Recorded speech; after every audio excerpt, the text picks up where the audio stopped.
श्री कृष्ण गोविंद हरे मुरारी। हे नाथ नारायण वासुदेव। श्री कृष्ण गोविंद हरे मुरारी। हे नाथ नारायण वासुदेव। ओम नमो भगवते वासुदेवाय। ओम नमो भगवते वासुदेवाय। सच्चिदानंद रूपाय विश्वोत्पत्त्यादि हेतुवे तापत्रय विनाशाय श्री कृष्णाय वयं नमः। श्री कृष्णाय वयं नमः। सच्चित आनंद स्वरूप परमात्मा जो सृष्टि के उत्पत्ति पालन और संहार करता है तथा जीवों के आध्यात्मिक आदि दैविक आदि भौतिक तापों को नष्ट करने वाले हैं, अर्थात जीवों के मानसिक शारीरिक और भौतिक दुखों को दूर करने वाले हैं, उन श्री कृष्ण भगवान को हम नमस्कार करते हैं। श्री कृष्ण गोविंद हरे मुरारी। हे नाथ नारायण वासुदेव। श्रीमद्भागवत पंचम स्कंद अथ चतुर्विंशोऽध्यायः। श्रीशुक उवाच अधस्तात् सवितुर्योजनायुते स्वर्भानुर्नक्षत्रवचरतीत्येके योऽसावमरत्वं ग्रहत्वं चालभत भगवदनुकम्पया स्वयमसुरापदसदा संहिकेयो यतदर्हस्तस्य तात जन्म कर्माणि चोपरिष्टाद् वक्ष्यामः। श्री कृष्ण गोविंद हरि मुरारी। हे नाथ नारायण वासुदेव। राहु आदि की स्थिति, अतलादि नीचे के लोकों का वर्णन। श्री सुखदेव जी कहते हैं, परीक्षित, कुछ लोगों का कथन है कि सूर्य से 10,000 योजन नीचे राहु और नक्षत्रों के समान घूमता है। इससे भगवान की कृपा से ही देवत्व और ग्रहत्व प्राप्त किया है। स्वयं यह सिंही का पुत्र असुराधम होने के कारण किसी प्रकार इस पद के योग्य नहीं है। इसके जन्म और कर्मों का हम आगे वर्णन करेंगे। सूर्य का जो यह अत्यंत तपता हुआ मंडल है, उसका विस्तार 10,000 योजन बतलाया जाता है। इसी प्रकार चंद्रमंडल का विस्तार 12,000 योजन है और राहु का 13,000 योजन। अमृतपान के समय राहु देवता के वेश में सूर्य और चंद्रमा के बीच में आकर बैठ गया था। उस समय सूर्य और चंद्रमा ने इसका भेद खोल दिया था। उस बैर को याद करके यह अमावस्या और पूर्णिमा के दिन उन पर आक्रमण करता है। यह देखकर भगवान ने सूर्य और चंद्रमा की रक्षा के लिए उन दोनों के पास अपनी प्रिय आयुध सुदर्शन चक्र को नियुक्त कर दिया है। वह निरंतर घूमता रहता है, इसलिए राहु उसके असह्य तेज से उद्विग्न और चकित चित्त होकर मुहूर्त मात्र उनके सामने टिक कर फिर सहसा लौट आता है। उसके उतनी देर उनके सामने ठहरने को ही लोग ग्रहण कहते हैं। राहु से 10,000 योजन नीचे सिद्ध, चारण और विद्याधर आदि के स्थान हैं। उनके नीचे जहाँ तक वायु की गति है और बादल दिखाई देते हैं, अंतरिक्ष लोक है। यह यक्ष, राक्षस, पिशाच, प्रेत और भूतों का विहार स्थल है। उससे नीचे 100 योजन की दूरी पर यह पृथ्वी है, जहाँ तक हंस, गिद्ध, बाज और गरुड़ आदि प्रधान प्रधान पक्षी उड़ सकते हैं, वहीं तक इसकी सीमा है। पृथ्वी के विस्तार और स्थिति आदि का वर्णन तो हो ही चुका है।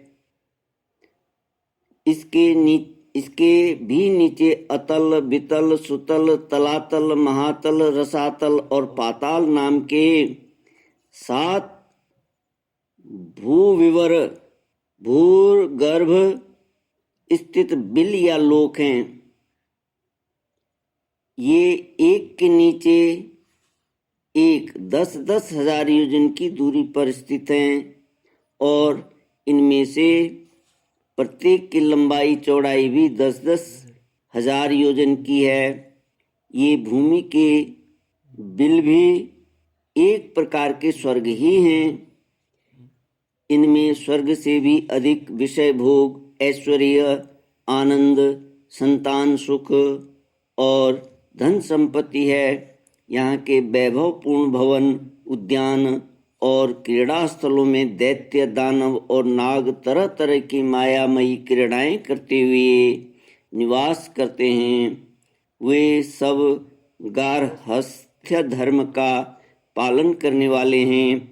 उनके स्त्री, पुत्र, बंधु बांधव और सेवक लोग उनसे बड़ा प्रेम रखते हैं और सदा प्रसन्न चित्त रहते हैं। उनके भोगों में बाधा डालने की इंद्रादि में भी सामर्थ्य नहीं है।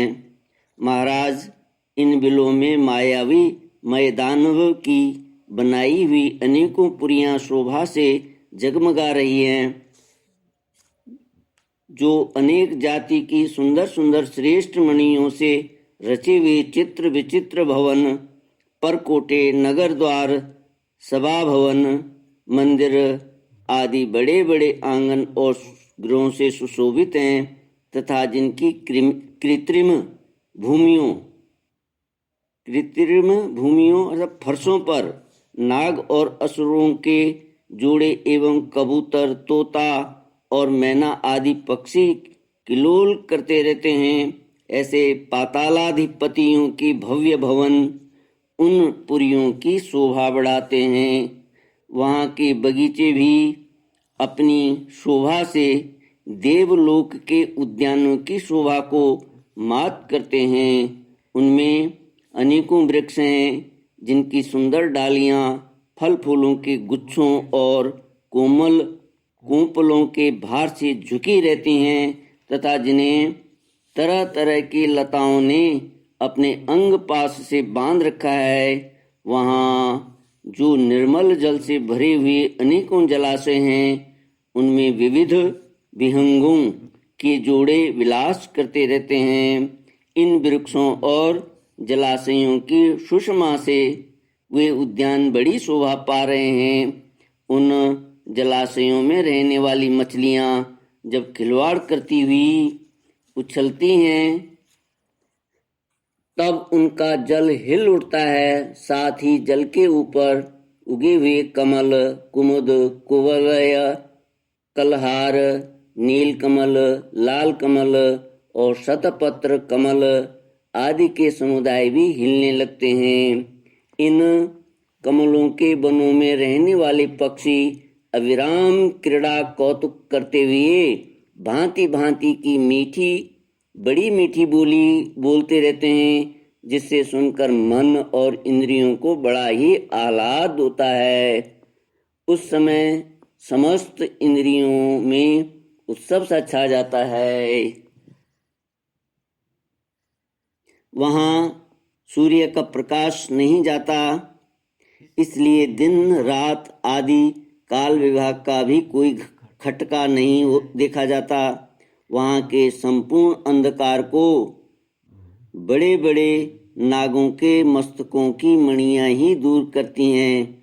इन लोकों के निवासी जन औषधि, रस, रसायन, अन्न पान और स्नान आदि का सेवन करते हैं, वे सभी पदार्थ दिव्य होते हैं। इन दिव्य वस्तुओं के सेवन से उन्हें मानसिक या शारीरिक रोग नहीं होते तथा झुर्रियाँ पड़ जाना, बाल पक जाना, बुढ़ापा आ जाना, देह का कांतिहीन हो जाना, शरीर से दुर्गंध आना, पसीना चूना, थकावट अथवा शिथिलता आना तथा आयु के साथ शरीर की अवस्थाओं का बदलना, ये कोई विकार नहीं होते। वे सदा सुंदर, स्वस्थ, जवान और शक्ति संपन्न रहते हैं।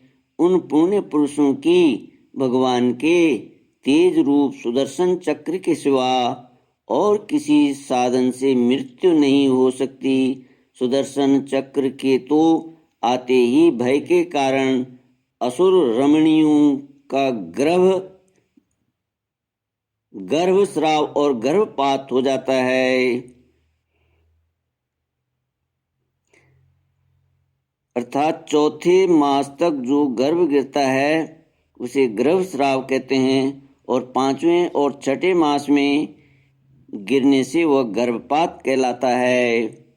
श्री कृष्ण गोविंद हरे मुरारी, हे नाथ नारायण वासुदेव। श्री कृष्ण गोविंद हरे मुरारी, हे नाथ नारायण वासुदेव। अतल लोक में मय दानव का पुत्र असुर बल रहता है। उसने 96 प्रकार की माया रची है। उनमें से कोई कोई आज भी मायावी पुरुषों में पाई जाती हैं। उसने एक बार जम्भाई ली थी।